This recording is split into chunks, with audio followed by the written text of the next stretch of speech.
ассалому алайкум ва раҳматуллоҳи ва баракатуҳу.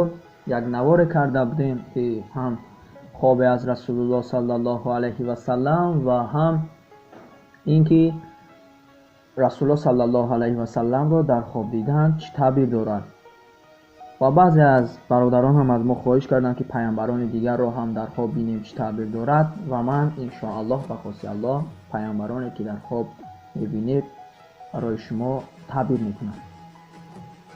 оғоз мекунем аз ҳазрати одам. нафаре ки ҳазрати одамро дар хоб бубинад қудрати беандоза ба даст меорад. ҳар нафаре ки ҳазрати одамро хоб мебинад олим мешавад. бо ҳазрат ҳамсӯҳбат гаштан маънои онро дорад ки инсон ба васвасаи душманон гирифтор шудааст ва баъди чанде аз доми макру фиреб раҳо меёбад. пайдо шудани ҳазрати одам дар хоб аз манзили зист кӯчиданро пешгӯӣ менамояд. ҳазрати исмоил.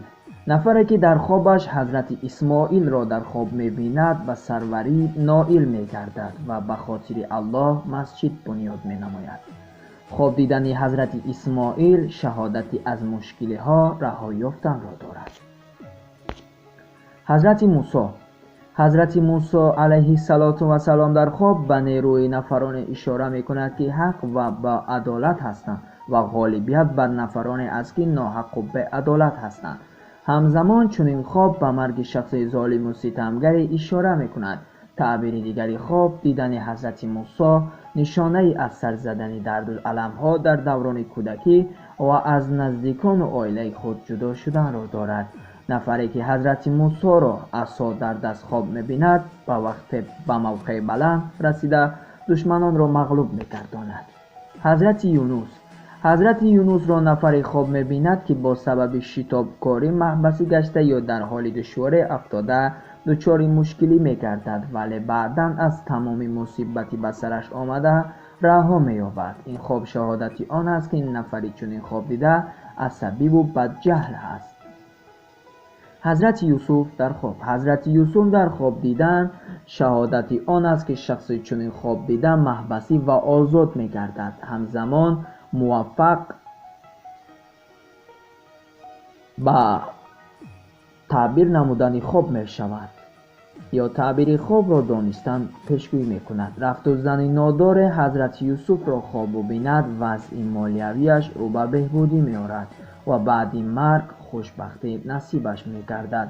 шахсе ки ҳазрати юсуфро хоб мебинад дӯстону наздиконаш дар назди ӯ сар ба сажда мегузоранд. ин нафар некиҳои зиёд ва садақа мекунад.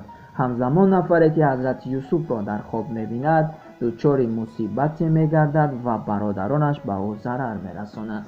баъдан ин нафар бар душманони худ ғолиб меояд. ҳазрати яъқуб падари ҳазрати юсуф алайҳи салоту вассалом дар хоб. ҳазрати яъқубро дар хоб дидан маънои аз ғаму ғуссае ки бо сабаби аз даст додани чизе ё касе сар мезанаду баъдан оқибаташ нек мегардад раҳо ёфтанро дорад. ҳазрати яҳьё.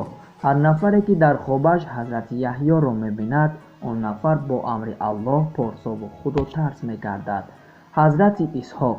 нафаре ки ҳазрати исҳоқро хоб мебинад яке аз ақрабояш дучори мусибат мегардад, вале баъди чанд муддат корҳои шахси чунин хоб дида рӯ ба беҳбудӣ оварда қалбаш орому осуда мегардад ва дар насли ояндаи ӯ нафарони зиёде ба пояи ҳокимӣ ва сарварӣ мерасанд. ҳазрати исҳоқро бадшакл хоб дидан маънои аз даст додани нури чашмро дорад.